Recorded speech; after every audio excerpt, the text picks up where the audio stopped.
नमः सिद्धेभ्यः। जय श्री महावीराय नमः। जय श्री परम्पराचार्य गुरुवे नमः। जय श्री उमा स्वामी गुरुवे नमः। जय श्री शांति सागर गुरुवे नमः। जय श्री विद्यानंद गुरुवे नमः।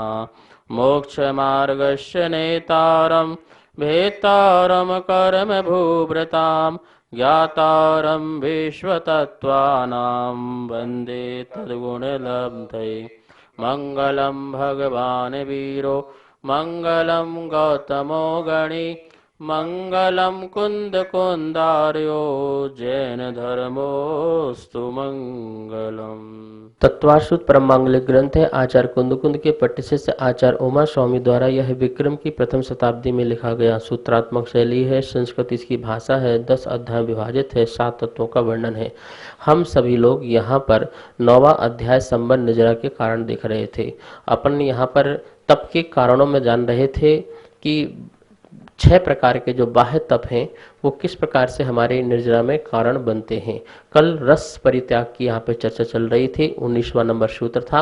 आइए सबसे पहले यह सूत्र को बोर्ड के माध्यम से देखते हैं, फिर आगे रस परित्याग आदि जो है उनका अपन यहाँ व्याख्यान सुनते हैं। 9वां अध्याय का सूत्र नंबर 19वां। अंसनाव मौदर्य वृत्ति परिसंख्यान रस परित्याग विविक्त संयासन काय क्लेशा बाह्यम तपः। अंशन 1, अमौदर्य 2, वृत्ति परिसंख्यान 3, रस परित्याग 4, विविक्त संयासन 5 और काय क्लेश 6। इस प्रकार से ये 6 बाह्य तप कहलाते हैं। ये बाह्य तप जो है हमें दिखते हैं और देखने में आते हैं और बाह्य द्रव्यों के अवलंबन से होते हैं, इसलिए बाह्य तप कहलाते हैं। अपन ने अभी कल जो है रस परित्याग की चर्चा चल रही थी, इसमें चर्चा और करते हैं और आगे के भी तपों के बारे में जानते हैं। जैसा कि इसका नाम है रस परित्याग। रस का परित्याग, परि मतलब चारों तरफ से, त्याग करना मतलब पूर्णतः से ही उसका त्याग करना। जिस रस का भी त्याग करो उसका पूर्णतः से ही त्याग करो। जैसे मान लो कि सपोज आपने हरि का त्याग किया, तो हरि का त्याग किया तो आप हरि को पूर्ण रूप से त्याग करो। ऐसा नहीं कि हरि को सुखा लिया फिर खा लिया। अब त्याग कर दिया है तो उसको पूर्ण रूप से त्याग कर देना चाहिए। जैसे अपन ने जैसे दूध का त्याग किया, अब जैसे दूध में अब उसमें घी भी है, अन्न और भी चीजें बन जाती है, मलाई भी है, छाछ भी है। तो आचार्य कह रहे हैं कि गोरस का त्याग हो जाए। गोरस के त्याग में संपूर्ण इन रसों का त्याग हो जाना चाहिए।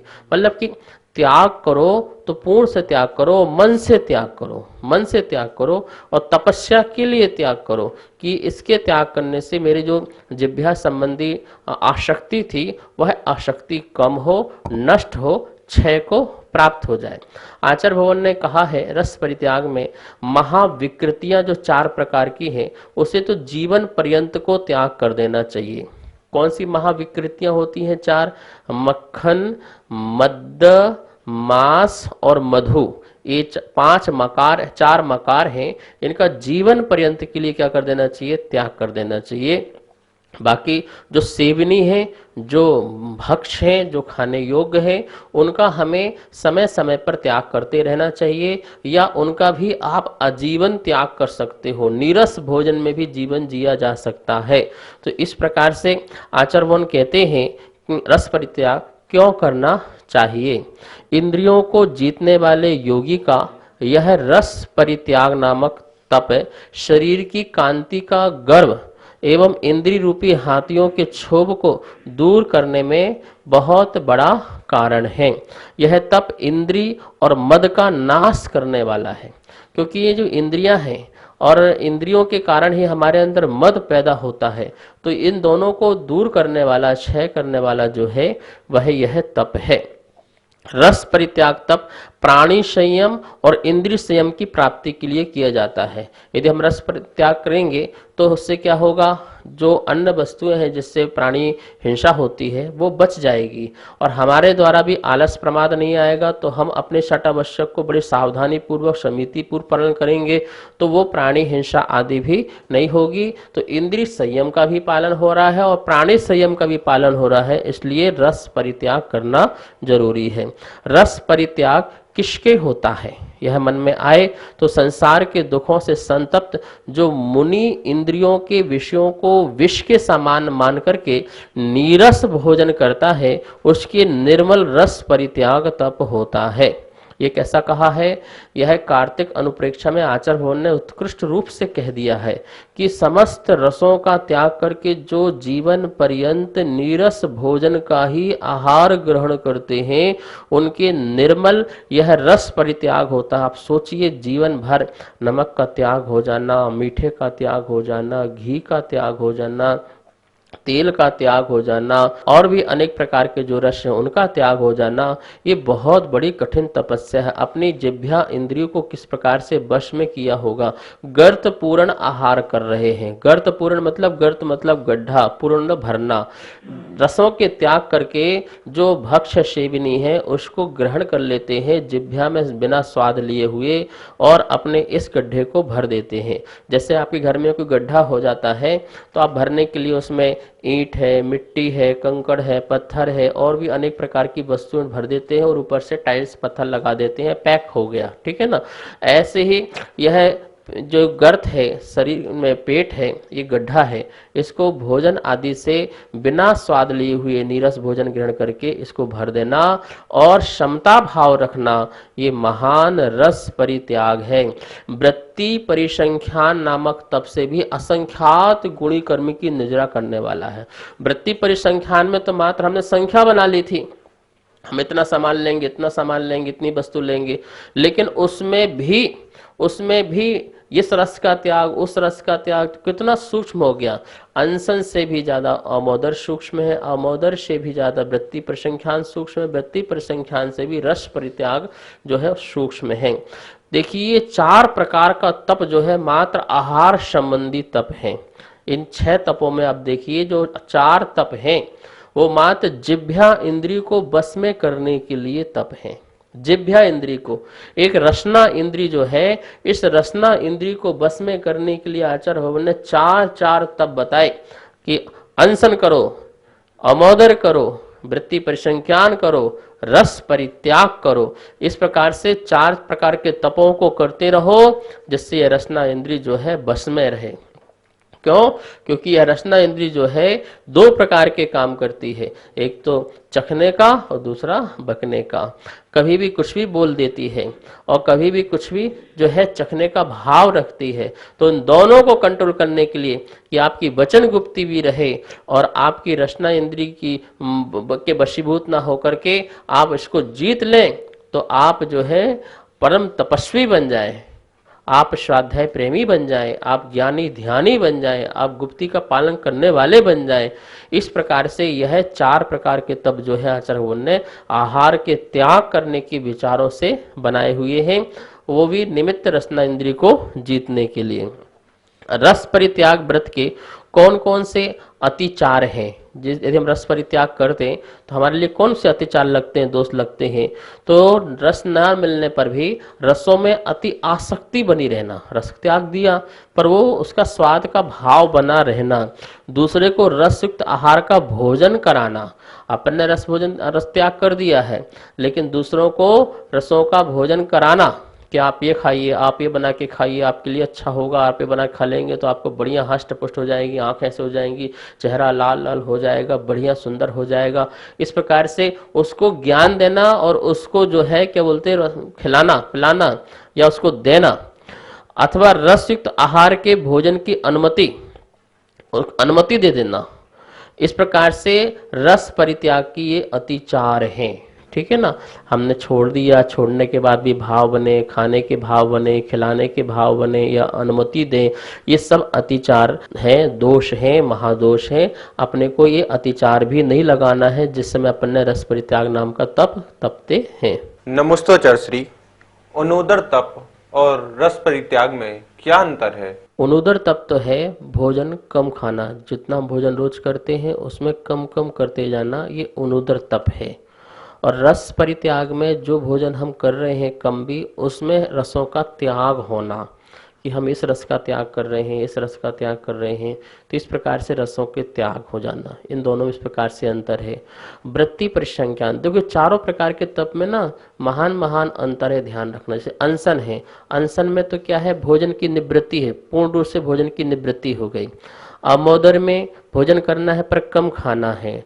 वृत्ति परिसंख्यान में भोजन करना भी है पर कायिक की चेष्टा ज्यादा है, भ्रमण करना है, आपके लिए आहार के लिए भ्रमण करना है, नियम आदि लेना है और उस संकल्प को पूरा करना है, तो इसलिए उसमें कायिक की चेष्टा भी है। और रस परित्याग में जो है रसों का त्याग है, भोजन करना है, प्रतिज्ञा मिल गई है, पर उसमें भी रस का त्याग करना। तो आप इसको अमोदर भी करो, अमोदर के साथ साथ वृत्ति परिसंख्यान भी और रस परित्याग भी, इस प्रकार से तीन तप तो आप एक साथ कर सकते हो, तीन तप आप एक साथ कर सकते हो। कौन सा? अमोदर, वृत्ति परिसंख्यान और रस परित्याग। जैसे आप भ्रमण को निकले, तो आपने वृत्ति परिसंख्यान ली, प्रतिज्ञा ली, तो आपका वो वाला तप हो गया। और आप भोजन ले रहे हैं तो उसमें कम भोजन लें, तो आमोदर तप हो गया। और उसमें भी आप रस का परित्याग कर रहे हैं कि इस रस का और उस रस का त्याग है, तो उस समय आपका रस का परित्याग हो जाने से आपके तीन तीन जो तप हैं वो एक साथ हो जाया करते हैं। तो कितनी महान कर्मों की निर्जरा हुआ करती है, ठीक है ना। और उसमें भी हम 46 प्रकार के दोषों को टाल करके, अंतरायों को पाल करके हम जो व्रत का पालन करते हैं उससे महान आसक्ति कम होती है और आत्मा के स्वभाव में हमारा ज्यादा से ज्यादा समय बीतता है, आहार के समय में भी, चर्या के समय में भी, इसलिए महान कर्मों की निजरा हुआ करती है। अब पांचवा तप है विविक्त संयासन। ये पांचवा नंबर तप है, फिर से पढ़िए, विविक्त संयासन। इसमें तीन शब्द हैं, विविक्त, फिर शय्या, फिर आसन, ठीक है ना। विविक्त मतलब होता है अनेक प्रकार के, अथवा विविक्त मतलब एकांत, एकांत। शय्या मतलब शयन करना, और आसन, शयन का भी आसन हो सकता है और आसन मतलब बैठना, बैठना भी हो सकता है। तो शयन करना, बैठना, कहाँ बैठना? विविक्त, एकांत में, एकांत में शयन करना, एकांत में बैठना, इस प्रकार से इसको विविक्त संयासन कहते हैं। क्या लिखा है? ब्रह्मचर्य, स्वाध्याय, ध्यान आदि की सिद्धि के लिए एकांत स्थान में शयन करना विविक्त संयासन है। किसके लिए कह रहे हैं? एक तो ब्रह्मचर्य के पालन करने के लिए, स्वाध्याय के लिए, ध्यान आदि, ज्ञान आदि की सिद्धि के लिए एकांत स्थान में रहना, उसे विविक्त संयासन तप कहा गया है। आचार्य भवन कहते हैं कि मुनिराज, स्त्री, देवी, पशु, नपुंसक आदि तथा ग्रस्त जहाँ निवास न करते हों, ऐसे सूने प्रदेशों में व शमशान में व निर्जन वन में अथवा गुफा आदि में शयन करते हैं व बैठते हैं, उसे विविक्त संयासन तप कहते हैं। किन किन स्थानों में कहा है? वहाँ किसी नपुंसक आदि, पशु आदि, देवी आदि, स्त्री आदि और कोई ग्रस्त आदि वहाँ नहीं होना चाहिए, वहीं शयन करते हैं। ऐसे नहीं कि मुनिराज सबके साथ, सबके सामने ही शयन कर जाते हों, लेट जाते हों, ऐसा नहीं करते हैं। मुनिराज एकांत में अपने ब्रह्मचर्य व्रत का पालन करने के लिए, तप का पालन करने के लिए मुनिराज एकांत और पवित्र स्थान में शयन आदि करते हैं। आराधना सार में आचार्य ने कहा है, अध्ययन और ध्यान में बाधा करने वाले कारणों के समूह से रहित विविक्त मतलब एकांत और पवित्र स्थान में जो शयन करना है तथा बैठना है, वह विविक्त संयासन नाम का तप है। वह स्थान कैसा होना चाहिए? निर्जंतु, अन्य जंतुओं रहित, अन्य जीव रहित होना चाहिए, शून्यागार होना चाहिए। आगार वो शून्य होना चाहिए, वहां पर कोई किसी और का निवास स्थान नहीं होना चाहिए। वह गिरी गुफा भी हो सकता है, वह धर्मशाला भी हो सकता है, वह मंदिर भी हो सकता है, वह किसी का छोड़ा हुआ मकान आदि भी हो सकता है। आदि अनेक एकांत स्थानों में मुनिराज जो है अपनी थकान आदि को दूर करने के लिए शयन आदि करते हैं, या चिंतन आदि करने के लिए, ध्यान आदि करने के लिए जो आसन लगा करके बैठते हैं। ऐसा जो तप है वह तप कैसा है? विविक्त संयासन नाम का तप है। अब बोले इसमें तप कौन सी बात हो गई भाई, इसमें कौन सा तप है? एकांत में रह करके अपना शयन करना। क्या शयन करना भी तप है? हाँ तप है, पर एकांत में। आप देखिए किसी एकांत स्थान में रहेंगे तो किसी का आना जाना नहीं होगा, तो आपका उपयोग जो है यहाँ वहाँ कहीं जाएगा नहीं। जब किसी को देखोगे नहीं, किसी को सुनोगे नहीं, किसी से बोलोगे नहीं, किसी से चर्चा नहीं करोगे, तो सारा का सारा उपयोग अपनी आत्मा को लगेगा। तो जितने आप एकांतवासी होते जाएंगे, आप उतनी ही दुनियादारी से अलग होते जाएंगे, उतने ही राग द्वेष मोह से आप विरक्त होते जाएंगे। ठीक है ना। दूसरों के सामने यदि हम आते हैं, उठते हैं, बैठते, ध्यान आदि करते हैं, तो हमारे अंदर मद पैदा हो सकता है, मान पैदा हो सकता है, अहंकार पैदा हो सकता है। यदि मुझे अपने मान अहंकार को पैदा करना है तो बहुत भीड़ लगा के रखो, सुबह शाम दोपहर भीड़ आएगी तो मैं कठोर से कठोर साधना करके दिखा सकता हूँ उनको, कठिन से कठिन साधना करके दिखा सकता हूँ, खड़े होकर दिखा सकता हूँ, बैठ के दिखा सकता हूँ, नीरस भोजन करके, उपवास करके। क्यों? क्योंकि जितनी जो भीड़ आ रही है, इस भीड़ की जो प्रशंसा है, उस प्रशंसा से मैं अपना पेट भर लूंगा। इन भक्तों के गुणगान से ही मैं अपना मान की पुष्टि करके मैं अपना जीवन जी लूंगा। तो इस प्रकार से चलता है। लेकिन आचरण कह रहे हैं यदि एकांत में यदि रहेंगे, यदि कुछ नहीं रहेगा, तो कोई मान नहीं रहेगा, कुछ सम्मान नहीं रहेगा, और अपने लिए ज्ञान ध्यान चिंतन के लिए आपको समय मिलेगा। आप अभी कोरोना हो रहा है, और कोरोना कितने लोगों को हुआ है, आपको कमरे के अंदर बिठा दिया तो आप बड़े बेचैन हो गए। आप किसी से मिल नहीं पा रहे, किसी से बोल नहीं पा रहे, किसी से कुछ कह नहीं पा रहे हैं, कहीं जा नहीं पा रहे हैं, तो आपको कैसा लगा, कैसा महसूस हुआ? आपको घुटन महसूस हुई होगी, आपको आनंद नहीं आया होगा। लेकिन मुनिराज को एकांत में आनंद की प्राप्ति हो कि मुझसे कोई मिले ना, कोई बात ना करे, कोई चर्चा ना करे, मैं ज्यादा से ज्यादा अपना उपयोग अपने जीवन के लिए लगाऊं, अपनी साधना के लिए लगाऊं। तो मुनिराज शयन भी कर रहे हैं एकांत में, तो उस समय भी उनका चिंतन चल रहा है, उनका मंथन मनन चल रहा है, आत्म कल्याण करने का जो है भाव है वह निरंतर कंटिन्यू उनके मन में चल रहा है। तो यह विविक्त संयासन नाम का भी तप है, जहां एकांत निर्जन वन स्थान आदि में अपना शयन करना और बैठना, वह विविक्त संयासन तप कहलाता है और कर्मों की निर्जरा में कारण बनता है। विविक्त संयासन नाम का तप किसको होता है? ऐसा आचार्य कार्तिक अनुप्रेक्ष में बताया है कि जो मुनि राग और द्वेष उत्पन्न करने वाले आसन सैया आदि का परित्याग करता है, अपने आत्म स्वरूप में रमता है और इंद्रियों के विषयों से विरक्त रहता है, उसके विविक्त संयासन नाम का 5वां तप होता है। अपनी पूजा महिमा को ना चाहने वाला, संसार शरीर और भोगों से उदासीन, प्राश्चित आदि अभ्यंतर तप में कुशल, शांत परिणामी, क्षमाशील, दयालु, महाप्रक्रमी जो मुनि शमशान भूमि में, गहन वन में, निर्जन महाभयानक स्थान में अथवा अन्य भी एकांत स्थान जो हैं, उन स्थानों में जो निवास करते हैं, सिंह की तरह। जैसे सिंह सोचता नहीं कि इस जंगल में मैं अकेला हूँ, मेरी पतली कमर है, मैं हाइट में भी बहुत छोटा हूँ, कोई मुझ पर आक्रमण कर देगा, मैं कैसे यहाँ पर रहूँगा। जैसे सिंह जो है छोटा होते हुए भी, कमर पतली होते हुए भी और एकांत में अकेला रहता हुआ भी दमंग के साथ रहता है, ऐसा वह सिंह वृत्ति जो है मुनिराज की हुआ करती है। और वो एकांत स्थान में रह करके अपने ज्ञान और ध्यान को बढ़ाते हुए अपने असंख्यात कर्मों की निजरा करते हैं। ऐसे महामुनि राजों को ही विविक्त संयासन नाम का तप हुआ करता है। तो मुनिराजों को कहाँ रहना चाहिए और कहाँ नहीं रहना चाहिए, ऐसी बसती मतलब स्थान, मुनिराज का स्थान रहने का कहाँ होना चाहिए और कहाँ नहीं होना चाहिए, तो आचार्यों ने भी इसका भी शास्त्रों में वर्णन किया है। उन्होंने लिखा है, शून्य घर हो, पहाड़ी की गुफा हो, वृक्ष का मूल हो, आने जाने वालों के लिए बनाया घर हो, जिसमें लोग रुकते हैं और चले जाते, धर्मशाला जैसी वो स्थान हो, देवकुल हो, देवता का स्थान हो मतलब मंदिर हो, शिक्षा घर हो, कोई स्कूल आदि हो, किसी के द्वारा ना बनाया गया स्थान ऐसा स्थान हो, आराम घर, कीड़ा के लिए आए हुओं के आवास के लिए जो बनाया गया घर हो वह घर हो।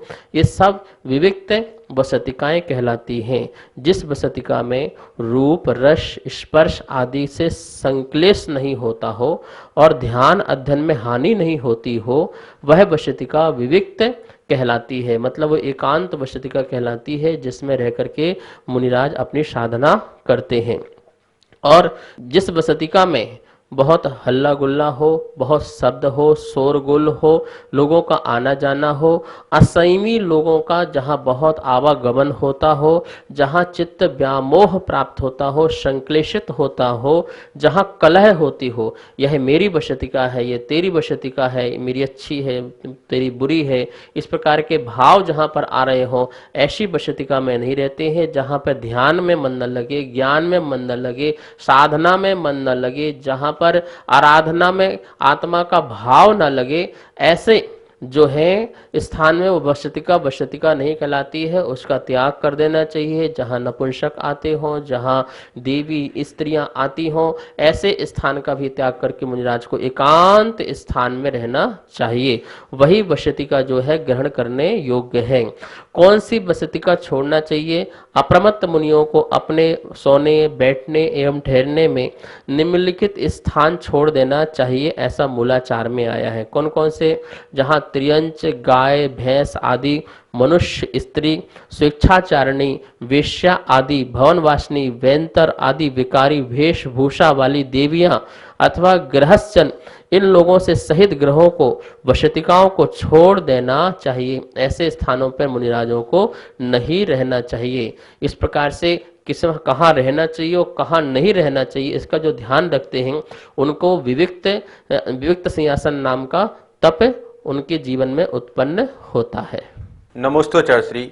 मेरे मन में एक प्रश्न उठ रहा था कि जैसे जब मुनि महाराज विहार करते हैं तो कहीं भी रुक जाते हैं, किसी घर पे स्थान पे समय हो जाता है, वहां पे रुकते हैं और वहीं पर श्रावक भी रुकते हैं, तो क्या इसमें कोई दोष लगता है क्या? मुनिराज विहार करते हैं और रास्ते में किसी घर में रुकना पड़ता है तो ये अशक्य है, अनुष्ठान है, और इसमें मुनिराज को किसी प्रकार का दोष नहीं लगता है, क्योंकि वो विहार कर रहे हैं।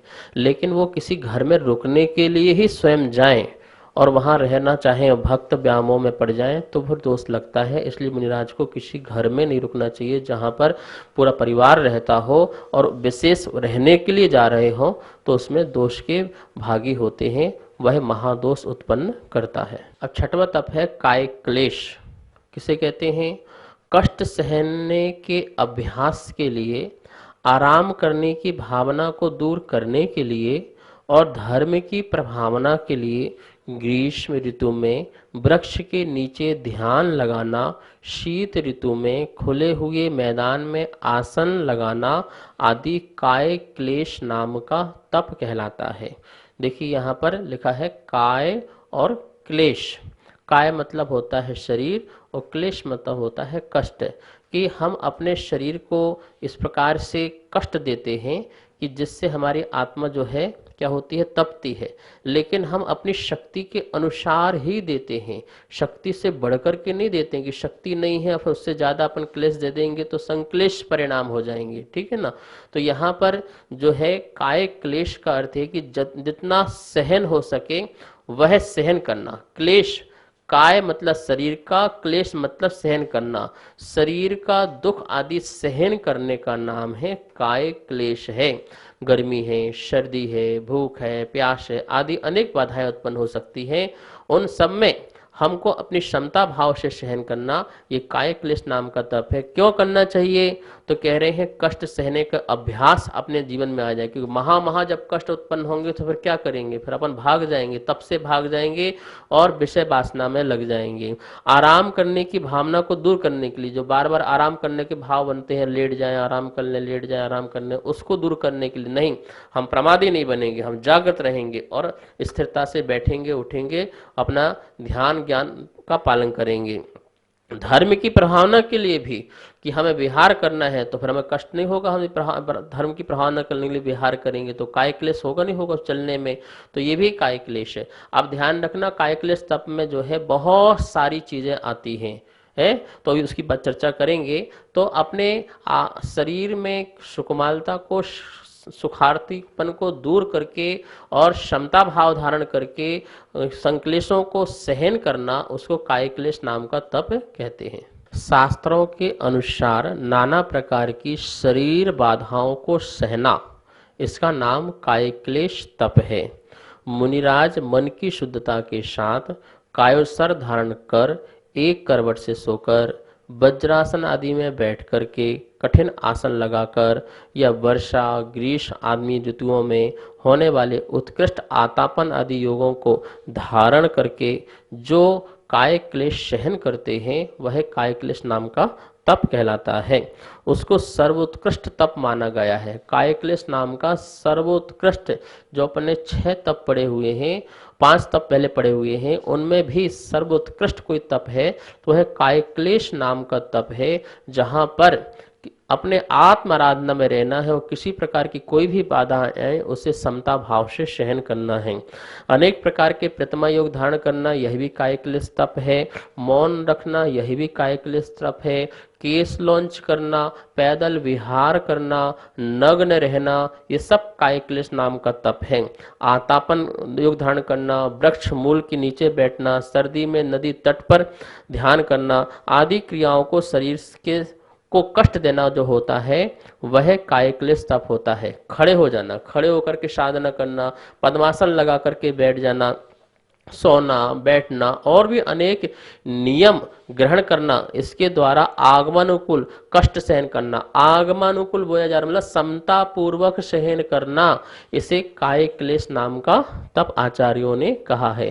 कार्तिक अनुप्रेक्षा में स्वामी जी कहते हैं, दुस्सह उपसर्ग को जीतने वाला जो मुनि आतापन, शीत, वात आदि से पीड़ित होने पर भी खेद को प्राप्त नहीं होता, उस मुनि के काय क्लेश नाम का तप हुआ करता है।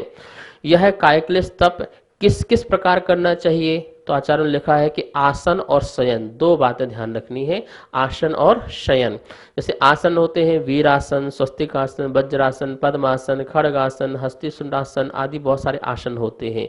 शयन शवशैया, गोशैया, दंडशैया, चापशैया, ये अनेक प्रकार की शैया होती है। इनको आप लगाइए और शक्ति के सामर्थ्य के अनुसार लगा करके सहन कीजिए समता भाव से, इसे काय क्लेश कहते हैं। और भी काय क्लेश में अपन चर्चा करेंगे तपों के बारे में। आज इतना ही, यही स्वाध्याय संपन्न करते हैं। आइए माँ जनवाणी की स्तुति करते हैं। जावाणी के ज्ञान से सूझे लोकालोक, शोवाणी मस्तक धरू सदा दे तो धोग। हे जनवाणी भारती तो हे जपो दिन रेन, जो तेरी शरणा धरे सो पावे सुख चैन। आशीर्वाद। सभी को सादर जय जिनेन्द्र। पूज्य गुरुदेव के मुखारबिंद से नित्य आप तत्वार्थ सूत्र का स्वाध्याय कर रहे हैं, जो कि पारस चैनल के माध्यम से पूरे देश में प्रसारित किया जा रहा है। आप सभी के परम सहयोग से तत्वार्थ सूत्र के 7वें अध्याय तक की पुस्तक छपकर आ चुकी हैं। अब 8वें और 9वें अध्याय की पुस्तक छपने जानी है, तो आप भी अगर इस पुस्तक को छपाने में अपना सहयोग प्रदान करना चाहते हैं तो हमारे नीचे दिए गए नंबर पर संपर्क करें और शास्त्र छपवाकर पुण्य अर्जन करें। जय जिनेन्द्र।